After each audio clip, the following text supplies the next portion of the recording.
Chicago and the Philippines. A comprehensive review of the week's special community events, featuring many exciting personalities, handled by the most professional Chicago Philippine Reports TV staff. Good afternoon and welcome to the Chicago Philippine Reports TV, still the #1 Filipino show in the Midwest. I'm Girly Pascual. Welcome to our show. Today we have all the top stories from the Philippines. We also have what's happening in our own Filipino-American community of Chicago. We have interesting interviews led by our very own executive producer, Miss Veronica Layton. We have Bridget Cotero Carino. All these are coming up and more afterward from our sponsors. Please stay with us.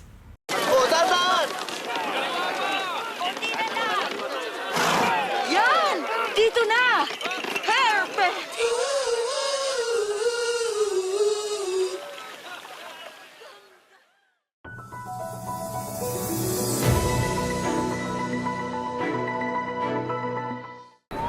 Tens of thousands of faithfuls continue to flock to St. Peter's Basilica with only one purpose: to catch a final glimpse of Pope Francis, say goodbye, and give thanks. Given the number of people, many hours are needed to reach the front of the altar where the Pope's open wooden coffin lies. But for the faithful, all these sacrifices are worth it for the man who dedicated his pontificate to the people. Emilio, who came all the way from the Philippines, was among the first to enter the public viewing on Wednesday. For him, Pope Francis was a pilgrim of hope. Iba po yung pakiramdam kasi nakita mo pa siya nung Easter Sunday lumalabas sa balcony. But this time, that's the mystery of life. Of course, being a pilgrim of hope na laging may pag-asa. Kapit lang tayo sa Diyos, huwag tayo mawala ng pag-asa. Janice, an overseas Filipino worker in Rome for 14 years, says she is not even religious. But there is something about Pope Francis that made her want to go to the Vatican daily before going to work. Iba yung pakiramdam eh. Yung talagang kikilabutan ka, na parang nakakita ka ng Diyos. Yung parang ganun. Yung feeling ko kay Papa, ano siya, parang makamasa siya. Sana, ganun din. Yung kapalit niya, parang siya. Outside the Basilica, preparations for the Pope's funeral mass this Saturday are on full swing. A significant number of world leaders have already confirmed their attendance, including U.S. President Donald Trump, French President Emmanuel Macron, Ukrainian President Volodymyr Zelensky, Argentinian President Javier Milei, Prince William of Britain, Spanish King Felipe VI, and Queen Letizia, and even President Ferdinand Marcos Jr. and First Lady Liza Araneta Marcos. Prior to this, the president declared a period of national mourning in the Philippines for Pope Francis. 3 cardinals of the Philippines are also expected to convene soon at the Vatican. These are Cardinal Antonio Tagle, who is assigned in Rome and was among the cardinals who escorted Pope Francis's remains to St. Peter's Basilica Wednesday morning. Cardinal Jose Advincula of the Archdiocese of Manila, who is also scheduled to fly out Thursday, and CBCP President Cardinal Pablo Virgilio David, who is already en route to Rome. Aside from attending the funeral mass on Saturday, the 3 cardinals will take part in the upcoming conclave, or the election of the next pope. We don't succumb to the popularity game, and from experience, it's the people who are not talked about who get elected, and it only means that the conclave is really a product of discernment. Whoever becomes pope will really have to be an instrument of unity in a very fractured and very divided world. A lot of these have to be healed. And si Pope Francis, he convinced us that we must be ready to enter into a conversation even with the people whom we do not agree with. Cardinal David was among the last cardinals appointed by Pope Francis in December 2024. If there's one thing that he really taught me, it was not to take myself too seriously. That was what he said to me when I complained that he did not even give me an advance notice about making me a cardinal. His telling us to be human beings, to keep our feet flat on the ground and not to stay in, on a pedestal. For Cardinal David, Pope Francis' leadership of the Roman Catholic Church had been significantly impactful, that the next pope will have huge shoes to fill. Meantime, the CBCP is calling on Filipinos to avoid openly advocating for Cardinal Tagle as the next pope, noting that the choice of the next leader of the Catholic Church rests solely on the cardinal electors. According to the CBCP, the independence of the electors must be respected. The Pope's funeral and burial on Saturday will be followed by 9 days of mourning called the Novemdiales. During this time, masses will be held daily and will be presided by select cardinals, including the Camerlengo Cardinal Kevin Farrell and the Vatican Secretary of State, Cardinal Pietro Parolin. Marcos Jr. Malacanang on Thursday slammed Vice President Sara Duterte for criticizing the Department of Agriculture's planned rollout of cheap rice at 20 pesos per kilo, saying she should not sow intrigue against government efforts to help the public.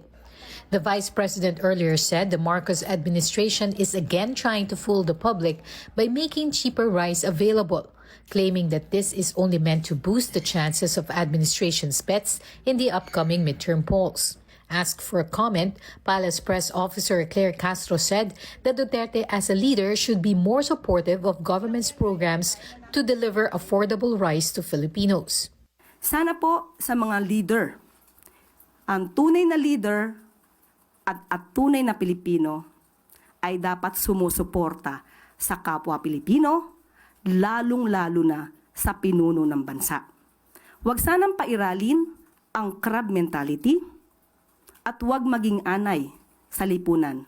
Castro also explained why the DA decided to launch its program in the Visayas. Unang-una po, na sabi po sa atin ni Secretary Kiko Laurel, na kaya po Visayas, unang-una po, maraming stocks po ang NFA sa nasabing lugar at sila po ang naunang magsabi ng pakikipag-cooperate sa Pangulo sa pagbibigay po ng subsidiya. Bakit naman po natin haharangin ang magandang adhikain na ito, ang magandang goal na ito ng Pangulo na makapagbigay ng murang bigas at sa pangunguna po ito sa Visayas areas. The official also hit back at Duterte for casting doubt on the quality of the 20 peso rice, saying that this is an insult to local farmers. Hindi porkit po umura ang bigas, sasabihin na panghayop ang nasabing bigas. Liliwanagin lamang po natin. Ang ibebentang bigas ay yung bigas po na nabibili ngayon sa halagang 33 pesos.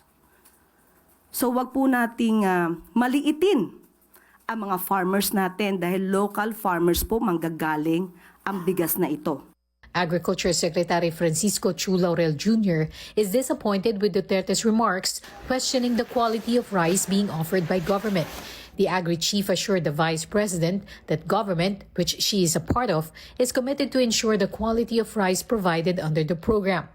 He also called on the Vice President to work with the department in serving the needs of ordinary Filipinos. The Samaang Industriya ng Agrikultura also defends the initiative. 50% of the voters is Luzon, no? Visayas is around 23%. Kung talagang politically motivated ito, bakit siya magta-target ng mas maliit na area? Hindi ito pagkain ng hayop. So kung may 15 pesos silang ibibigay, I don't think na yung pangit ang ibibigay sa ating mga consumer. Meanwhile, the palace denies that the government's planned rollout of cheap rice in the Visayas was due to the recent decline of Marcos Jr.'s trust and approval ratings, saying that the program was already planned long ago by government. Dahil bago pa po nagkaroon kung anumang survey, rating ang napapakita ngayon, noon pa po ito pinag-uusapan. Hindi po natin sinasabi ngayon lang nagka-budget. Ngayon lang po napag-araling mabuti dahil sa loob po ng mga araw, buwan, taon, ito po ay inaral kung paano po ito maipapatupad. Ngayon po, nakita po nila sa kanilang pag-aaral na maaari pong ibigay sa pamamagitan din po ng pagbibigay ng subsidiya. Ito po ngayon ay ating ipatutupad. The palace says the government is looking to implement the program nationwide in the near future until the end of the Marcos administration in 2028, with authorities studying funding for next year, so the program will no longer need financial support from LGUs.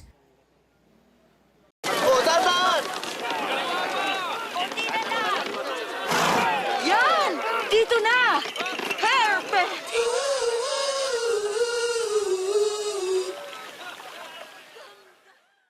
In times of economic uncertainty and chaos, your money means nothing. You may not even be able to get it from your bank or ATM. And the money you do have in the stock market will go down and down and down. It's happened during every economic cycle, and it will happen again. What you can bank on is gold and silver. Gold and silver have been a reliable and trusted form of currency for thousands of years. Gold and silver have never been worth zero, and typically gold holds its value and sometimes grows during economic turmoil. Call the Gold Hotline now and learn how to protect your money and your assets with gold and silver. And learn how to set up a new IRA or roll over your current one into a gold-backed IRA. Protect your money from the next market crash with gold and silver. Call now for your free gold guide. Do you need to get your hands on some extra money right now? Maybe $25,000 or more? If you're a homeowner, now is the perfect time to get cash out. While homes in many neighborhoods like yours have gone up in value, you can use the money for anything. It's yours. You can buy an investment property, pay for college, pay off higher interest debt, or make home improvements. A cash out refinance is the perfect solution to get the cash you need. If you need $25,000, $50,000, or even $100,000, now's the time. Home values are up, and so is your equity. We offer you a way to use it. No need to sell your home or use your savings. Call New American Funding now and speak to a cash out refi specialist and see how much cash out you can get. Call New American Funding at 855-332-3929. That's 855-332-3929. Call 855-332-3929.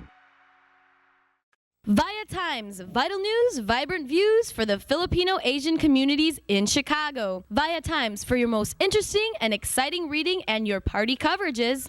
Via Times has very interesting columnists. You name it, Via Times has it. Law, Filipino news, dentistry, immigration, humor, serious opinions, health, beauty, mysticism, Bata Corner, showbiz, and intelligently written editorials. Call Via Times at 773-866-0811.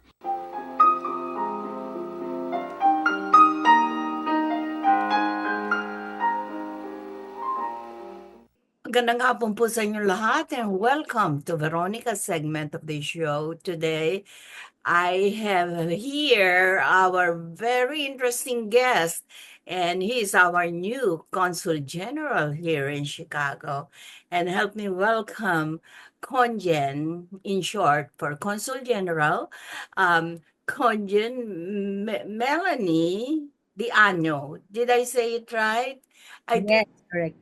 Middle name too, Melanie Rita Diano. Correct? Morning. Magandang umaga po, Miss Veronica, and thank you for this opportunity to be a guest of your program. At sa lahat po ng mga tagapakinig ng Cprtv, magandang umaga po sa inyong lahat.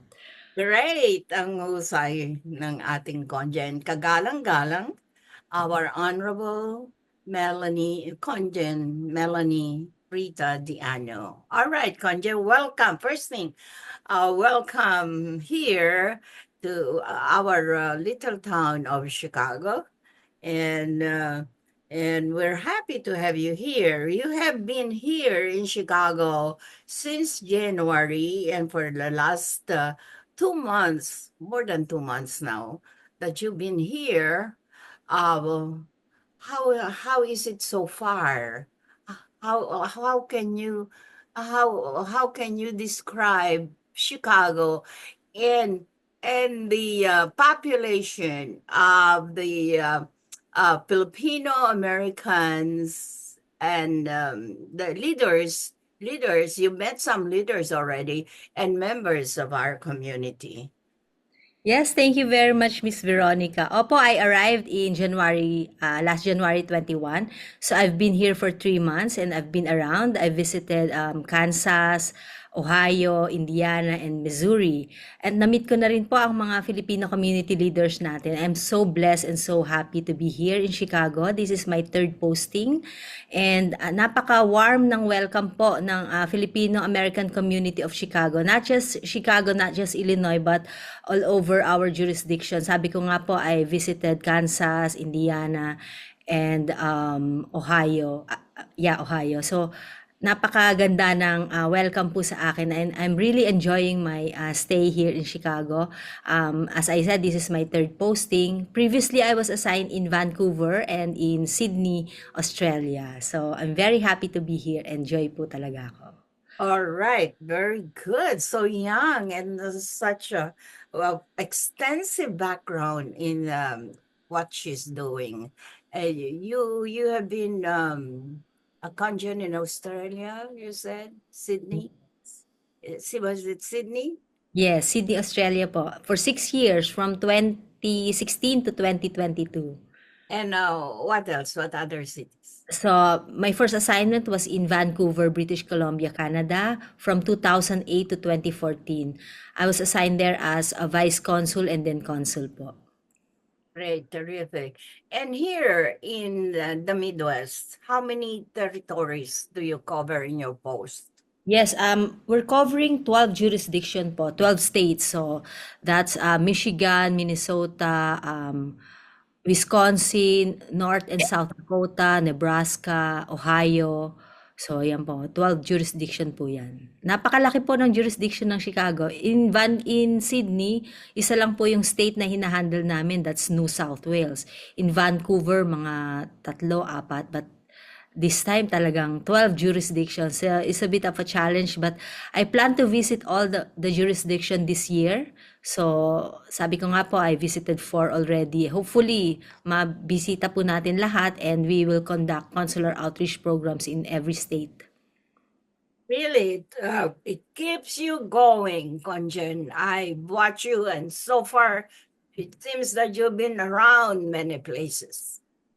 Yes po, Miss Veronica, because our mandate is really to promote the Philippines and encourage trade and investments to the Philippines. So like in Missouri, I focus po natin doon is to promote our BPO industry and also our ore mineral. We are the second largest exporter of ore. So hopefully we can come up with a trade mission, visit to the Philippines, yung mga businessmen po natin all over our jurisdiction to encourage them to invest in the Philippines. So mga priority programs po ng current administration in energy, health sector, food security. So yan po yung focus natin. Of course, that's in cooperation with our Department of Trade and Industry, PTIC, who is based in New York. And of course, our tourism promotion po, like our VIP tour, yan, pinopromote po namin sa lahat ng visit po namin yan. All right, very good. During your short stay for a couple of months here in Chicago, how do you find the community leaders and the members that you have met so far? Yes, so far po, very welcoming po sila and they're very eager to partner with the Philippine Consulate and we're very happy to know that po. Like next year, we will be celebrating the 80th anniversary of the diplomatic relations between the Philippines and the United States. So I am encouraging them, no? So siguro po by around August, we will invite all the Filipino community leaders if we can create a big program, big event next year to celebrate that important milestone po. So, hopefully we can unite the community with this very important milestone next year. And I'm looking forward to partnership and collaborations with our different Filipino community organizations. So, napaka-eager po nila and very helpful and supportive with our program. Like last week, we had our kapihan at kamustahan sa konsulado. That's our first town hall meeting. The goal of that is to, of course, promote the programs and activities of the the consulate and discuss with our Filipino community leaders important issues po concerning our community. So they're very receptive naman po, and they're very willing to support the Philippine consulate. So we are very happy, and I'm very blessed to have such a wonderful community here in Chicago. Sounds very good. So far, I know that the last for the last month, you have had occasions meeting some of the leaders, like in the not only the Kapihan, the one before that was the araw ng Yes, Araw ng Kagitingan. Opo. Kagitingan. That's in Via Times, and I encourage your office to send us all the press releases of what you That would be for great. our Thank you. community, not only for our community but for the other areas that you are covering so far. Okay. Yes, thank you, Miss Veronica. Thank you for that. We will send you our press releases. And thank you for covering most of our activities and featuring that in your publication. Maraming salamat po. Yes. So far, Konjen, I I know the pulse of our community. I've been here for many years, and the reception, our community's reception towards you has been so impressive. I can tell you that. I'm Thank you. really impressed compared to the others. Konyan assignments here here in Chicago.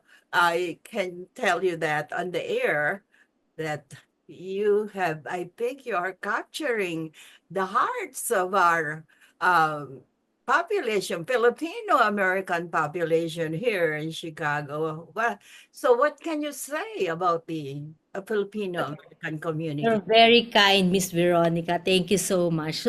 So opo, talaga naman yung mga kababayan natin, they're very warm, they're very welcoming.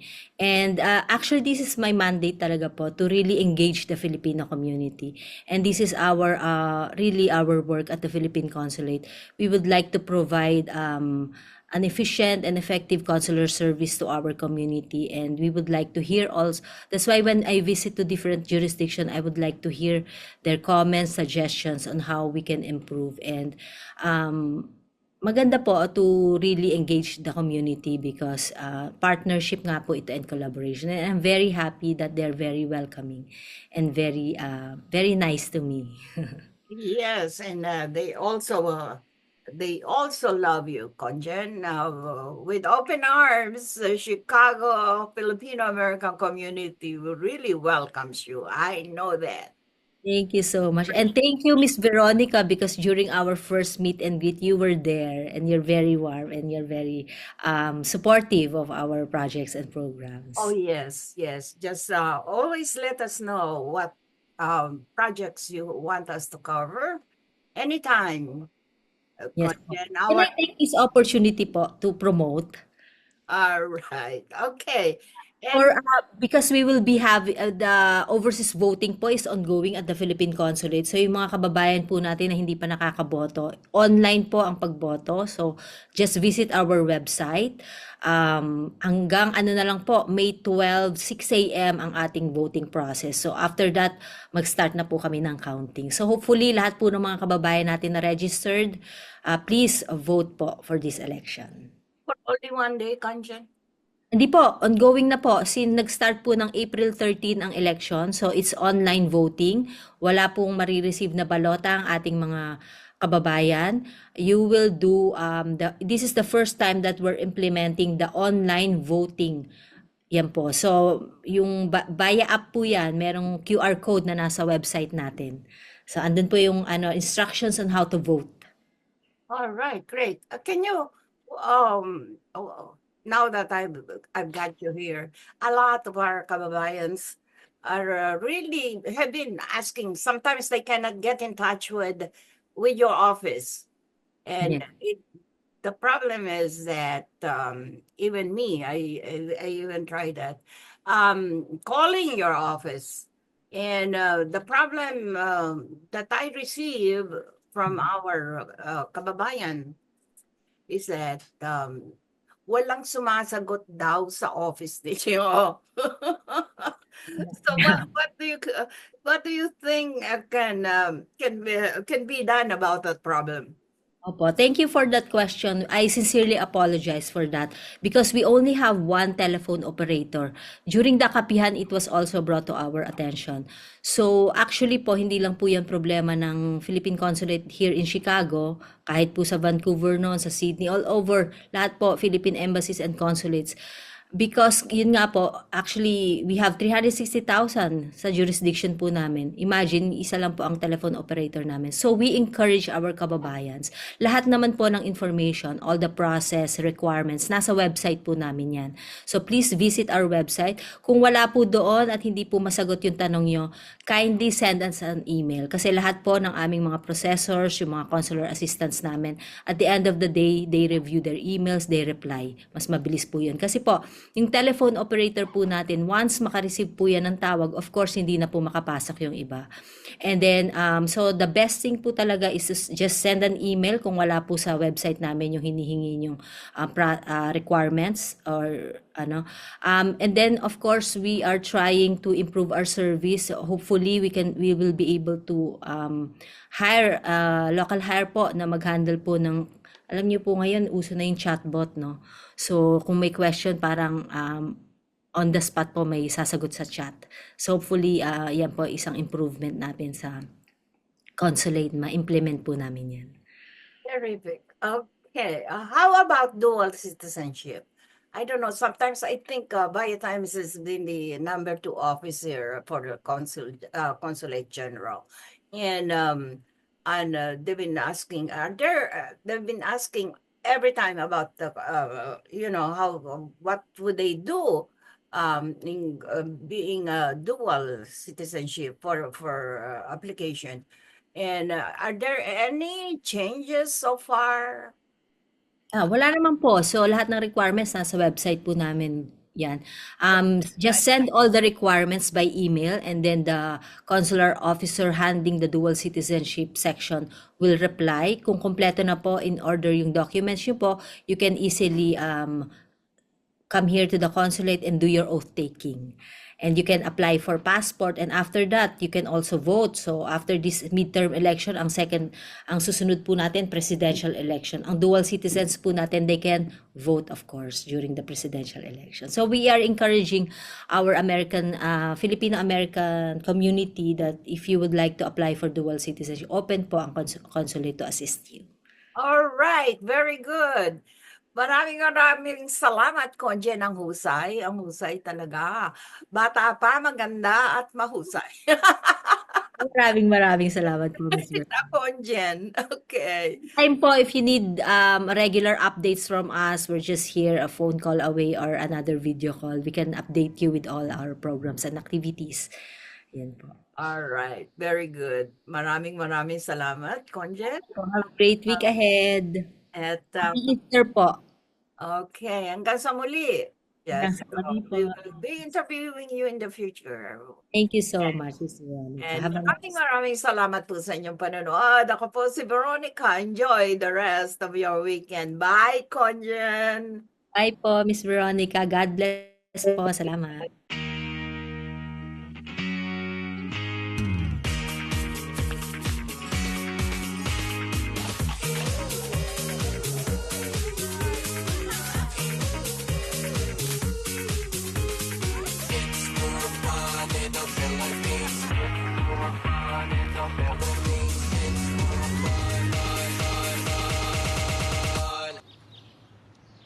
It's more fun in the Philippines. Magandang hapon po sa inyo lahat and welcome to Veronica's segment of the show. Today, I have a very interesting and very popular, respected and renowned individual in our community. This woman is really very interesting, and she has been doing a lot of work in humanitarian contributions through medical mission. Her name is Miss Nora Chai. Do you know her? It's very Good afternoon, people. Good afternoon, Vero. Hi, Nora. Welcome to our show. Thank you for this. you have been around the community, the Filipino American community of Chicago, and you are really doing a wonderful work out there serving the community. Thank you. And that work is as a medical missionary. Miss Thank you. Nora has been doing medical missionary work through the years. And let's hear from her because she's on her way to retirement, she's saying, and through all this work. Hi, Nora. Welcome, no, welcome to our Hi, show. Ross. Hi, Cprtv. Thank you for giving me this privilege to be interviewed about our project in the Philippines. Yes, Thank I'm you. very thankful that you are gracing our show today. Nora, okay, can you please share with us um, some of the exciting and interesting experiences that you've done through medical mission? Well, actually, this dream of being able to help marginalized kababayans started when after graduation, I worked at the USC Charity Hospital in the pediatric section of the hospital. And I saw the poverty and the need of the people because they didn't have money to cover the expenses in the hospital. And I promised that if I will be lucky in the future to have the kind of funding, I'll be able to help them. And that's how it began. My commitment with the Philippine Medical Association of Chicago started in 2005. So that would be 25 years. So I've been joining their mission through the years. And then, of course, I adapted other projects and we did outreach projects with my family members on a smaller scale.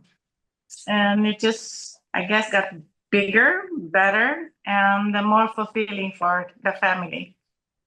So, and the last one was actually after we had an accident in 2018, and I did promise because we were survivors that I would do payatas, which was in my bucket list, anyways, and Baseco. So I was able to do that. Baseco was this year in February 16, 2025. And I think promises that I gave out to friends that I would do the mission, it has been fulfilled. And I think that's going to be my last one because I'm already going to be 80 this year. Well, yes, because you've been doing it through the years, and maybe you are really getting sick. I mean, really tired of doing this. Oh, it's time for me to attend to our personal stuff, at home and even start downsizing, I guess, and start moving and make life simple. So professional, you are a nurse. Oh, yes, I forgot to mention that. You'll The be bachelor's working degree. as a nurse. And that's why you are doing a medical mission in your. Oh, yes, I forgot to mention that. Yeah, I have a bachelor's degree from University of Santo Tomas. And I did work throughout in the ICU, CCU area of, in nursing. That's what I primarily did with my profession. Anyways, but then I sort of just joined the registry when I married Fred, so I was just registry or part-time through the years, maybe like working 2 days a week or once a week just to keep my license in order. All right. And so out of your retirement is when you thought of doing this philanthropic work actually. And and this is just for the Philippines or what? Have you done other countries for your medical missions? Not really. I was going to join the Bolivia group, but so for some reason it did not happen. But my heart also was, if I have to go to another country, I would rather go to the Philippines and touch different areas in the Philippines because we really, really need help. I mean, the people do need help as far as medical, surgical, even dental, even as simple as circumcision. There's just so much that the Filipino people can benefit from doing the mission in our country. I think you're still young to retire from what you're doing. Veronica, I'm going to be 80 this year. You're still young. Yeah, look at you. You still look so pretty. We will still continue to contribute, participate, but nothing big anymore because this last one was actually our Thai medical, dental, and surgical mission. And it was really, it was successful and it was really big. But I was lucky because we had a lot of good, dynamic donors and volunteers. So I couldn't have done it without them anyway. So it was really very fulfilling and a good experience, a very good experience for the family members who joined us, which is our children and grandchildren. Yeah, you also So- involve your children and in-laws, right? Yes, yes, yes. Even our 4 years old was distributing goods, and she was just became a different person. She's usually throw temper tantrum, but in the mission, none of that. She was going around distributing goodies, snacks, loaf of bread. She was just simply happy doing it. And she asked me if I'm gonna do the mission again. Not not that she knows what mission really means, but she did ask me if we can do it again. That's very nice. A very good example to show your children and grandchildren how to help other people. And Yeah, I hope so. I hope so. you have mentioned a little That they while. will continue that. Very good. So, anyways, yeah, it is a good feeling that, you know, actually the I always say the phrase, and Brian actually wrote it down in the book that they wrote for about the mission. And I would summarize it by saying, this mission, even if you do the medical, giving the medicines, or well, the dental, which is good, but the surgical is more of a life-changing procedure for the kids because of the cleft lip or upper palate or removal of the tumor. And the goods distribution for me is actually just temporary in the sense that you just give them a good day for one day. And I always say it's like a speck of light that we are able to give to our kababayans because their lives, they're living is dark. They're in the dark. And but for the people, they really what do you call it? A yearning for like food. So that one day doing the goods distribution is like fiesta for them. And to me, it's like it's a speck of light that I give them to those lives who are in the dark.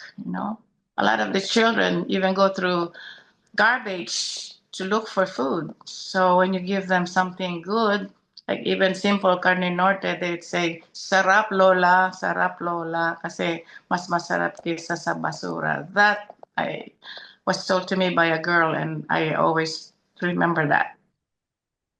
Okay. You were talking earlier about these places that you went to, the Maseco and the Payatas. Can you please explain to our viewing audience what these places are in the Philippines? Okay, make it quick. Payatas is known as the Smoky Mountain. Payatas was a garbage dump, and it became so huge, like, well, it's like a mountain or mountain hill. And a lot of the people do live on the base of the garbage, or most of them would live on top of the garbage because that is their source of livelihood.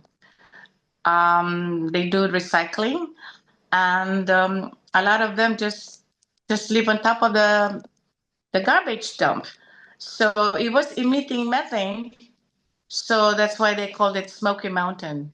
But one day it erupted and then buried a lot of people. From what I understand, 700 people were buried alive, and that is Payatas.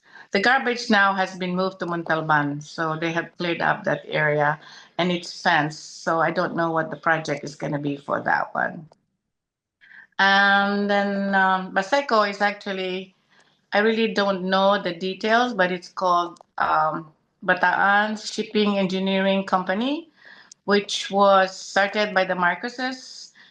And I guess it was maybe a dockyard, a shipping, or I don't know, maybe Philippines was doing business in Asia, or maybe I was even thinking maybe that was the time they were doing something with Bataan project.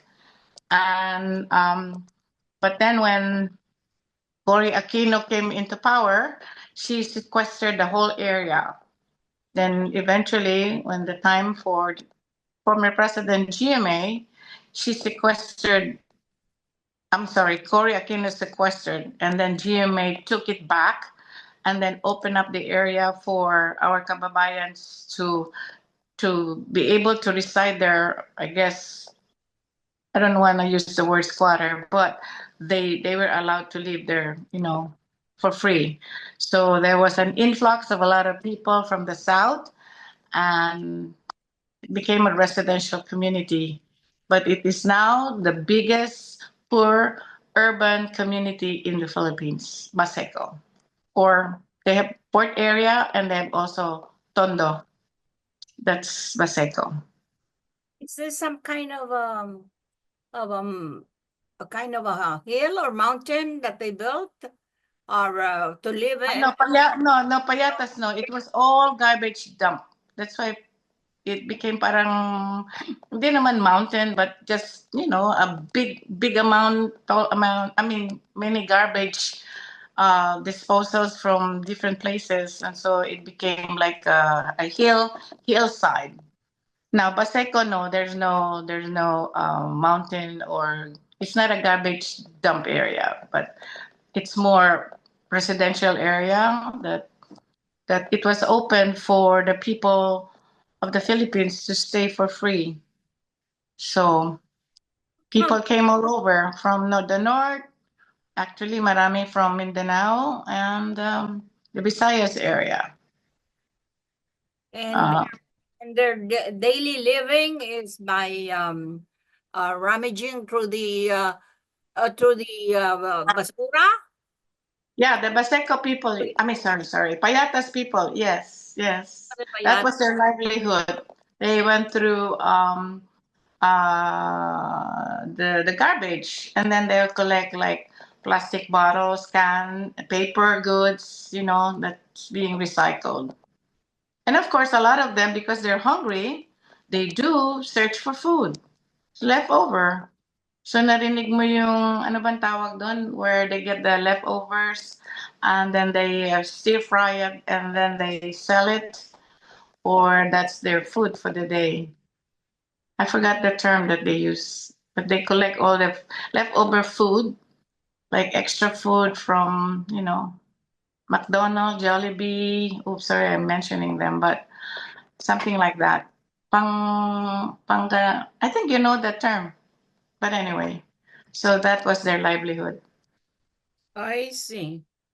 So, well, helping people like this, I'm sure really it makes a tug in your heart, and I really don't know how you could do it all these years, but must really be your humanitarian heart to be helping. Yeah, it started many years ago, and actually, I was able to involve the kids, and we did small scale outreach, doing Hospicio de San Jose orphanage, and I took them also to some poor areas like even Tondo, and we did also Gawad Kalinga, which is in Bulacan and Parañaque, and if I am proud to say that we were able to help and build 50 homes for the people dislodged from the river of Marikina. And they were transferred to Towerville, which during our time, I think it's Sapangpalay. And those things happen without plans. It just happened. I guess I was meant to go back there and do something, because I did go to Sapangpalay when I was in senior year of my nursing profession. Anyway. What tips can you give to our viewing audience or for those people who want to follow your footsteps? Oh no. Many times I also say, what am I doing here? You know, when you do this charity work in the Philippines, it's like I've asked myself too, what is the government doing about this? You know, but if you really look around, even the United States, we do encounter homeless people. So putting that aside, I just thought I will just do the best I can to be able to make a difference in someone's life. Never mind about politics, government, or whoever. That is my personal agenda with Fred and my family. And because it is a satisfying experience, it just so meaningful. You know, I can't explain it to you, but to see a smile of a kid who was eating like the small amount of pancit we gave him, it's so hard to describe. Indescribable feeling. Happy. I'm really happy. Actually, that's why for many, many years I really don't talk about our charity project with for the most part with the other people. Well, I just want to do it as I call that, diba, we have purpose in our lives, you know. And when we had an accident, I think something was telling me that I have to give back more because we survived and we are alive. So. All right, very good. Dora, I know you're Yes, ma'am. I thank you for gracing our show today. So we're running out of time. And I congratulate you for doing the good deed that you're doing for the people of our community in the Philippines. And also, I've heard that you're going to be the recipient of the humanitarian award in this upcoming. I don't know about that. I don't know if I will qualify. It's Congratulations. okay. Reward or no reward, I will continue. I want to tell our viewing audience that Nora was a recipient of our the Viatime Cprtv Hall of Fame twice already. And the last one was she was the Woman of the Year for the Chicago Filipino Asian American Hall of Fame. All right, Nora, good luck to you and congratulations. Thank you for your friendship. Thank you. I'll see you soon. And more blessings for the coming years for you. More blessings for all of us. God bless. Thank you. This is a prayer and a reminder. All we have is now. Anak, umuwi ka na.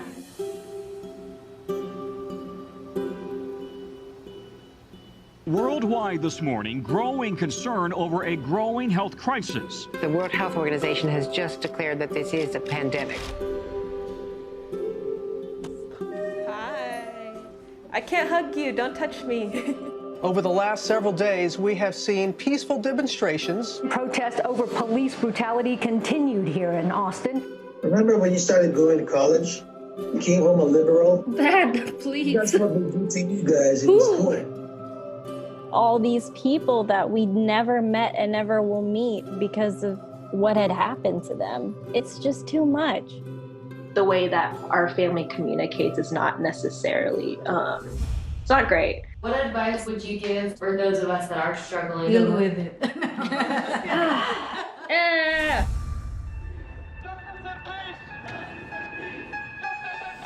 I think the norm for our community has been to just stay silent and like keep to your own business. I could definitely be doing more than I'm doing right now, and I know that others can as well. What if someone is called from God to be an activist? I can answer the question. Shouting revolution, oh wow, breaking each tradition. You don't believe in the Black Lives Matter movement?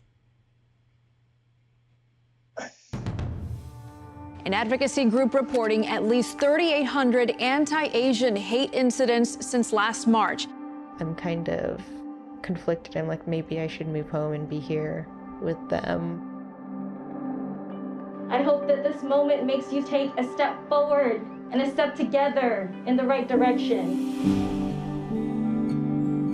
In order for a subject to not be taboo in our community, there always has to be like someone to start that conversation. You speak up for me when I can't speak up for myself. And I've seen you do that for other people. I see a lot of people who just kind of cut off friends and family, and I don't think I can do that. I love my parents. This is a symbol of our voices. If you look at your neighbors around you, you will see who stands with you, who stands for you. At least I know that you can stand up. That's the thing I'm so happy about.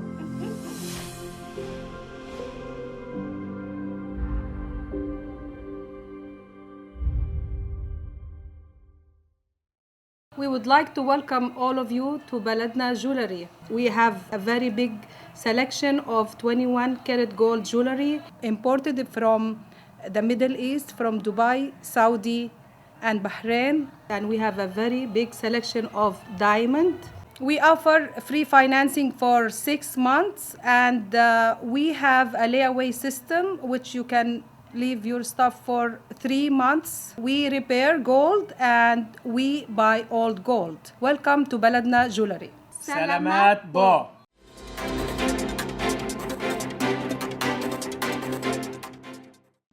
Good afternoon. This is Bridget Carino-Quetter bringing you this week's local news from our community. In a case drawing national attention, suspected murderer Luigi Mangione has been indicted and faces charges so severe they're demanding the death penalty, thrusting America's justice system into the spotlight. Luigi Mangione, 26, was arraigned by a federal grand jury in New York for the murder of Brian Thompson, United Healthcare's 50-year-old CEO, shot outside the Hilton Hotel in Midtown New York on December 2024. Mangione faces charges including stalking, firearms violations, and murder, potentially resulting in capital punishment. Authorities claim Mangione meticulously planned the murder, even using a fake ID to stay in New York. This month, the Cook County Board of Commissioners passed a resolution designating April as Second Chance Month in Cook County. The resolution, sponsored by Cook County Commissioner Michael Scott, highlights the barriers faced by residents returning home from incarceration and calls for collaboration to promote successful reentry into Cook County.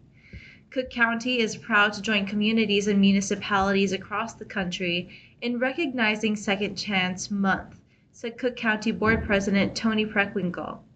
People who have paid their debt to society deserve a meaningful second chance to thrive in their communities, yet they face significant barriers to success. By investing in re-entry programs and services that help returning residents succeed, we are building a safer, stronger, more just Cook County for all. Secretary of State and State Librarian Alexi Julius has awarded more than $1.3 million to 2,484 Illinois public school libraries throughout Illinois. The grants, awarded in the spring of every fiscal year, support school library services for Illinois students enrolled in kindergarten through 12th grade. Resources and services provided through the grant include library books, e-books, audiobooks, periodicals, multilingual materials, technology, and programs. Illinois students deserve to have access to quality library resources, including learning materials, books, and online services at our public schools, Julius said. Libraries serve as a place of knowledge, learning, and discovery, and this funding will help equip them to educate and inspire our future generations. President Donald Trump continues making history during his second administration by making an outstanding judicial appointment. Specifically, the president picked Matthew H. Solemson as the first Orthodox Jewish chief judge of the U.S. Court of Federal Claims. This groundbreaking appointment showcases President Trump's commitment to religious freedom and putting qualified individuals in positions of influence regardless of background. The Centers for Disease Control and Prevention is worried than ever about the measles outbreak swelling across America, with multiple cases yet to be reported. As the outbreak surges to 747 cases nationwide with 3 deaths reported, American families are left wondering why federal officials cannot manage basic disease prevention while demanding control over personal health choices. The CDC revealed that a measles outbreak centered in West Texas communities has likely been significantly underreported. Established in 1987 by the National Council on Alcoholism and Drug Dependence, Alcohol Awareness Month has become a way for the community to support those affected by or dealing with alcoholism. Alcohol Awareness Month aims to raise awareness about the dangers of excessive alcohol consumption through activities, events, educational materials, and conversations to create effective strategies for preventing alcohol-related problems and reduce the stigma surrounding addiction. The goal is to reduce the stigma associated with alcohol-related problems and facilitate effective solutions for individuals and the public. Whether it is underage drinking prevention and alcohol intervention for family or friends, or someone finally ready to take the steps to recovery, below are the ways you can support. That's all for today. Thank you for watching our news this week. This is Bridget. See you next time.